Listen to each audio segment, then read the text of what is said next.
Hello, little loves. Welcome back to Bedtime with Mama. Tonight we are going to read Cars 3, Heart of a Champion. Speed. I am speed. While fans packed into the Motor Speedway of the South, Lightning McQueen sat in his trailer. He imagined whipping around the track as he focused on his breathing. Speed. I am speed, he chanted. He thought that his old crew chief and mentor, Doc Hudson, and he was ready. This one's for you, Doc, Lightning said, revving his engine. Lightning McQueen, vehicle type, 2006 custom-built Piston Cup Racer. Engine, full race V8 with 750 horsepower. Chassis, high-speed tubular steel. Body, 24-gauge cold-rolled sheet metal. Performance, 0 to 60 in 4 seconds. Top speed, 198 miles per hour. That's pretty fast. In a flash of red, lightning speed by his friends and his fans as the stadium exploded with cheers. He couldn't help but smile as he blistered past his favorite competitor, Cal, Bobby, and Brick. The checkered flag waved and Lightning flew across the finish line for the win.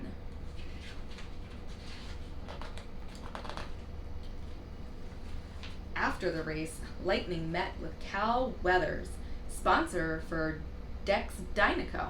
Just say the word and I'll boot Cal off the Dynaco team and replace him with you, said Tex. Cal overheard Tex and objected. You know I can hear everything you're saying, right? I'm right here. Bye, Cal, said Lightning with a chuckle. See you next week, or not. Lightning and his racing buddies loved giving each other a hard time. They had just as much fun off the track as they did on. Days later, at the Copper Canyon Speedway, Lightning led a pack of cars around the track. As he readied for another win, a mysterious next-generation racer appeared and surged ahead of him, taking the win. His name was Jackson Storm, and he seemed very smug to Lightning. You have no idea what a pleasure it is for me to finally beat you, he said. Lightning was shocked. Everyone began to chatter about Storm and other next-gen cars. On the RSN Racing Sports Network, Natalie Certain, a statistical analyst, discussed how next-gen success was due to their modern builds, aerodynamics, and high-speed training. The racing world is changing, she said.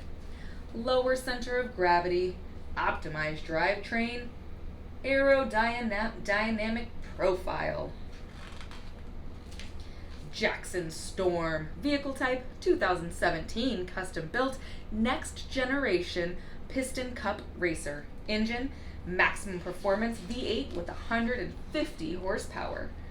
Chassis, hydroformed alloy and steel. Body, coated carbon fiber and metal composite. Performance, 0 to 60 in 3.6 seconds with a top speed of 214 miles per hour. As Storm continued to win, Lightning continued to lose, and with each loss, he felt more and more frustrated. As hard as he tried, Lightning couldn't even get close to Storm. To make matters worse, Cal announced his retirement. Natalie Certain reported that most older racers were retiring or being fired. The racing world was changing faster than Lightning could believe. During the next race, after a speedy pit stop, Lightning managed to pull into the lead, but Storm effortlessly blazed by him. No, no, no, yelled Lightning as he strained to catch up with Storm. He pushed himself too hard. He began to overdrive and lose control until crash. It took months for Lightning to recover from his crash, and when he finally was all fixed up, he still wasn't feeling like himself.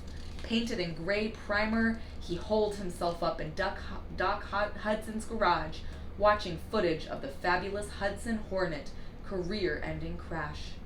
Lightning wondered if his career would meet a similar end. But after talking with Sally, Lightning knew he wasn't ready to quit. He needed to speak with his sponsor, Rusty and Dusty.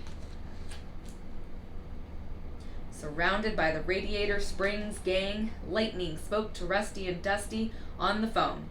They told him they were waiting for him at the brand new Rusty's Driving Racing Center. Ramon gave Lightning a new paint job, and Luigi and Guido packed up Mac's trailer. Early the next morning, Lightning said goodbye and left for his new racing center. For the first time in a long time, he felt hopeful. Lightning got a new body wrap, and Sterling took him on a tour. He loved all the high-tech training equipment, especially the racing simulator. A yellow car was on it, racing at an impressive speed. "Who's the racer?" Lightning asked. No. She's not a racer. She's a trainer. Cruz Ramirez, the best trainer in the business, replied Sterling. Cruz Ramirez, vehicle type 2017 CSR Sports Coupe. Engine, high performance DOHC V6. Chassis, aerodynamic, channeled, body, lightweight alloy. Performance 0 to 60 in 3.8 seconds. Top speed 210. Cruz created a training regimen for Lightning, but it wasn't what he had in mind. He wanted to train on the simulator, like Jackson and Storm and the next gens, but Cruz said he wasn't ready. Instead, she took him to loosen his ancient joints with some slow exercise and dance moves. When Lightning began training on the treadmill, Cruz set its maximum speed to 5 miles per hour. "We'll work you up to higher speeds right after you take your nap," she said. "Nap? I don't need a nap," Lightning exclaimed.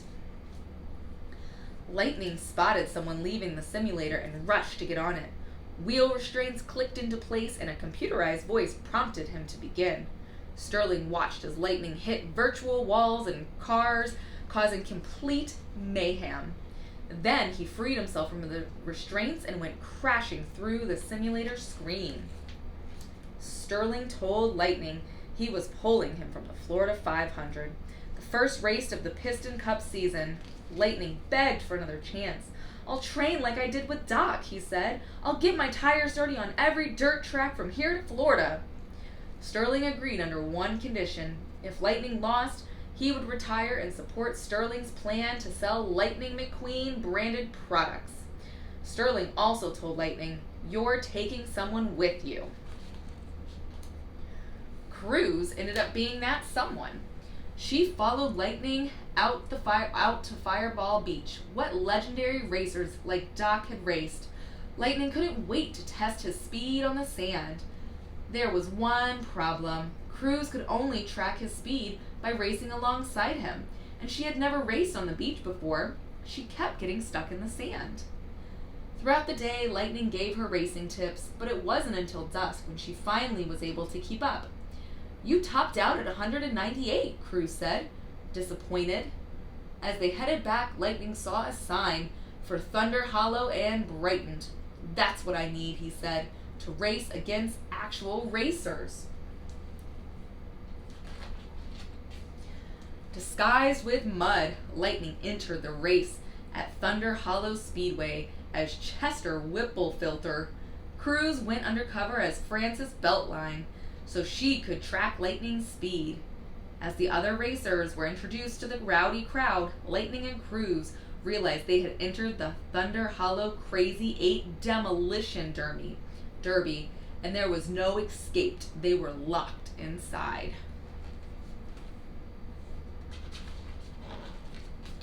Thunder Hollow, the stars of the Thunder Hollow Crazy 8. Miss Fritter, Harvey, Taco, and Dr. Damage.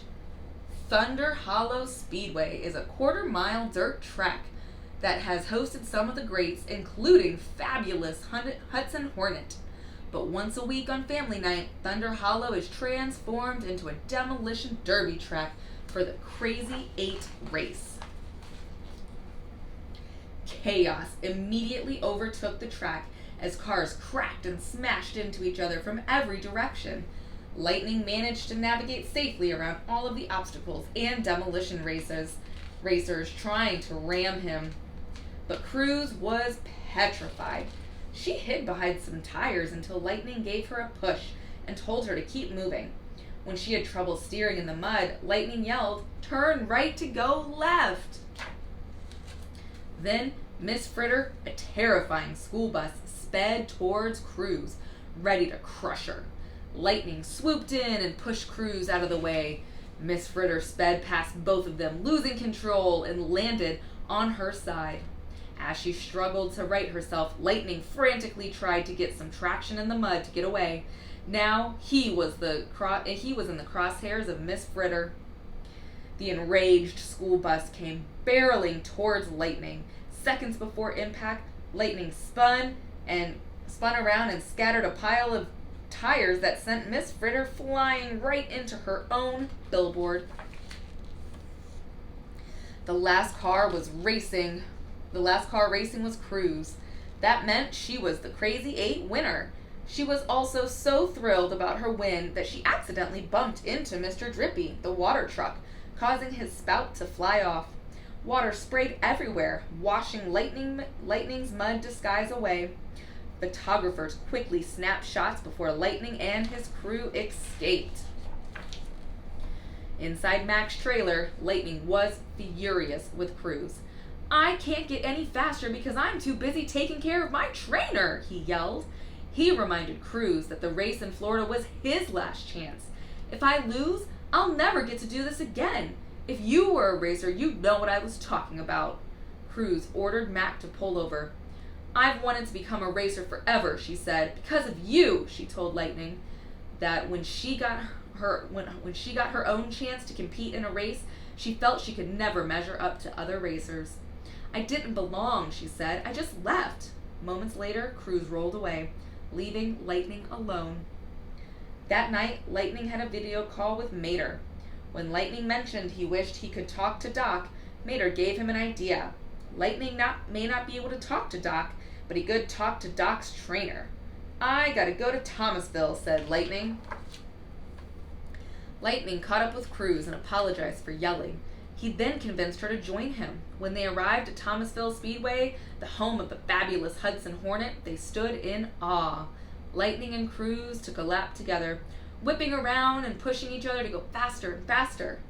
Cruz laughed as she showed off the new drifting moves that Lightning had taught her. "You nailed it!" exclaimed Lightning. Suddenly, an old pickup truck appeared on the track. Lightning slammed on his brakes. It was Smokey, Doc's old trainer. Thomasville Speedway. Thomasville Speedway was the home track of three-time Piston Cup champion, the fabulous Hudson Hornet. The grandstands were once packed with fans who cheered on their favorite racers, Lewis Nash, Junior Moon, and River Scott. Smokey's Garage is still considered the best place in town. The former sponsor and crew chief can still fix up any car and train any racer. Smokey led them into a local bar, the Cotter Pin. With its lively music and the classic cars chatting, laughing, and clicking their oil cans, it was like stepping back in time. Lightning and Cruz met Smokey's friends, River Scott, Junior Moon, and Louise Nash. They were all legends in the racing world and friends of Doc's. Or that's what they called him, Hud. Cruz was especially happy to meet Louise, the first lady in racing. As the legend shared stories, Cruz and Lightning hung on every word. Smokey described one of Hud's famous races where a rookie was in the lead. "Hud knew he couldn't outrun him," said Smokey. "He'd have to outthink him." Smokey explained how Hud had pushed off the wall to flip over the rookie, landed, and won the race. "That rookie never saw Hud coming," said Smokey. Later on, Smokey asked Lightning why he had come. Lightning admitted he was afraid of ending up like Doc. Smokey led Lightning to his garage. He told them that Hud had been devastated after the crash and that Smokey didn't hear from him for years. But then one day, the letters started coming in, and every last one of them was about you. Lightning gazed at the wall of letters, clippings, and photos. Racing wasn't the best part of Hud's life. You were. Smokey took Cruz and Lightning out to the track. "You'll never be as fast as Storm," he said, "but you can be smarter than him." He explained that Lightning needed a sparring partner, someone to stand in for Storm. With a little help from the legends and the Gudo, Cruz got some racing tires and a spoiler and lost her muffler. She even got Storm duct taped to her bumper. Lightning and Cruz prepared to race on the speedway. Smokey told Cruz to start at pole position since Lightning would be starting at the back of the pack in Florida. The two racers took off down the track. Lightning had only 3 laps to catch Cruz. He raced his hardest, but Cruz easily beat him. "All right, looks like we've got some work to do," said Smokey. They immediately began training. Smokey had Lightning pull a trailer with the legends riding on top, dodge bales of hay, and even navigate through a tractor stampede. Cruz was with Lightning the whole time, and they continued to race between exercises. One night, Smokey and the legends led Lightning and Cruz deep into the woods. Then they flicked off their headlights. "By the way, no lights," said Smokey. "Instincts only." And with that, the legends took off into the darkness. Cruz and Lightning followed. It was terrifying at first, but soon they were dodging trees and buildings. Lightning's body wrap came off as they launched off the hill. "Woohoo!" yelled Lightning. The next morning, Smokey said they had time for one last practice race. "Hurry this along. We got to get you to Florida," said Mac. Lightning took off faster than ever, and as Smokey and the legends watched, he passed Cruz. But then she gunned her engine and got back in front. Cruz won, leaving Lightning in the dust. She celebrated only a moment before she realized what Lightning's loss actually meant. Lightning was out of time. He had to leave for Florida. Florida's International Super Speedway. The Florida International Super Speedway is home of Florida 500 and the crown jewel of the Piston Cup world. With its signature sleek blue exterior, luxury suites, and first-class facilities, the Speedway is a favorite of all racers and their fans. Pit Row has all the modern amenities that racers need for quick fuel-ups and tire changes. A beachfront viewing area is available for fans who weren't able to get tickets to the race. The Florida International Super Speedway buzzed with excitement. Storm should be 96.8% unstoppable, Natalie Certain said from the announcer's booth. The slick next gen rolled past Lightning and Cruz. "Ooh, nice costume," Storm said, eyeing the 2.0 on Cruz's side. "It's so great to meet my #1 fan." "She's not a fan, Storm," said Lightning. Storm shot Lightning a phony smile. "Hey there, champ. I hear you're selling mud flaps after today." He chuckled and headed off. The green flag dropped and the race began. Lightning listened to Smokey through the headset as he began to make his way up through the pack of next gens. To everyone's surprise, Lightning was racing very well. Then he heard Sterling order Cruz to go back to the racing center. "You're a trainer, remember?" Sterling said. "Not a racer." Thoughts of Cruz flashed through Lightning's mind. He remembered how she learned to race on sand at Fireball Beach. He thought about how she pulled off a win at Thunder Hollow and realized that she had beaten him in every one of their races at Thomasville. And then it dawned on him. Cruz was a racer. Just then, Lightning spotted a crash up ahead. The yellow flag was waved and all the racers slowed. Lightning knew what he had to do. He quickly headed towards the pits and called to Smokey, "I need Cruz." Cruz was already outside the stadium, headed back to the racing center as Sterling had ordered. She was surprised to receive a phone call from Lightning. Cruz arrived and asked, "What's going on?" Lightning pulled into the pits and Guido, Luigi, and Romano pushed towards him. "No, no, no, not me, her," he shouted. Looking at a completely confused Cruz, the crew immediately started working on her. "I started this race and you're gonna finish it," said Lightning. By the time they were done, Cruz looked incredible. Ramon had given her a paint job with the numbers 95 blazing across her side. Sterling was furious when he saw Lightning's plan. "She'll damage the brand," he shouted. "She's just a trainer." "No, she's a racer," said Lightning. Smokey assured Sterling it was perfectly legal. The rules only say the number has to be out there. Doesn't say who has to wear it. Cruz turned to Lightning. "Why are you doing this? You said it yourself. This might be your last chance." "Which makes my last chance to give you your first chance, Cruz. And this time I want you to take it," said Lightning. To the crowd's shock, Cruz headed out onto the track wearing the number 95 and took her place in the back of the pack. Smokey tried to coach her through the headset, but Lightning kept interjecting from the sidelines. Finally, Smokey called Lightning up to the crew chief podium. "You tell her!" As Lightning gave her racing tips, Cruz began to improve, and soon she was moving ahead.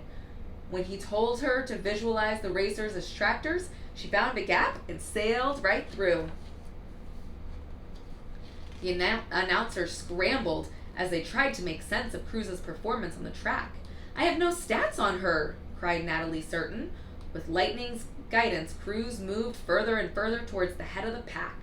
The crowd, thrilled by her impressive racing skills, started cheering for Cruz to win. When Cruz caught up to the top of the 10 racers, Storm dropped back alongside her.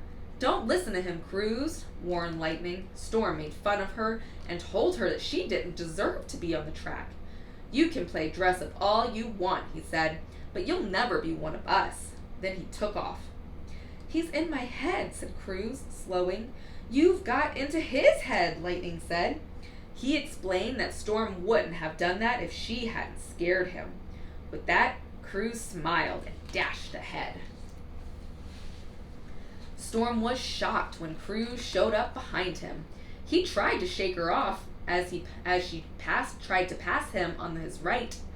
Storm slammed her up against the wall. "Get out of there!" Lightning shouted. Sparks flew as Storm yelled, "You don't belong on this track!" "Yes, I do!" Cruz exclaimed. Then, recalling Doc's amazing move, Cruz pushed off the wall and flipped over Storm. She landed ahead of the next gen and zoomed across the finish line, winning the race. The stadium exploded with the thunderous roar of the fans chanting and cheering. Lightning, the Legends, and the Radiator Springs gang hooted and hollered for Cruz. "Way to go, Cruz!" shouted Luis Nash. Lightning felt a rush of pride as he watched Cruz spin celebratory donuts. Sterling approached Cruz and asked her to race for him, but Cruz declined. "Well, then, race for me," said Dex Dynaco, who was smiling nearby. Sterling told Lightning he would have to start working on his retirement. "Whoa," said Smokey. "Hang on," he gestured to the board. McQueen, Cruz were listed as co-winners. Sterling gasped. "What? Why is my name up there?" said Lightning. "You started the race. That's how it works," said Smokey. Lightning was free to race for as long as he wanted. Defeated, Sterling left in a huff. Days later, wearing their new racing paint jobs, Lightning and Cruz rolled to the starting line at Willie's in the Radiator Springs. Lightning's racing days were far from over, but for now he was focused on preparing Cruz for the rest of the season. Luigi shouted, "Go!" Lightning and Cruz took off. They zipped around the dirt track, smiling and enjoying the thrill of racing, just as Doc and Lightning had so many years ago. The end. That was a great story. Did you enjoy it? What was your favorite part? You'll have to tell me. I really enjoyed this book, and I hope you did too. Sweet dreams, littles.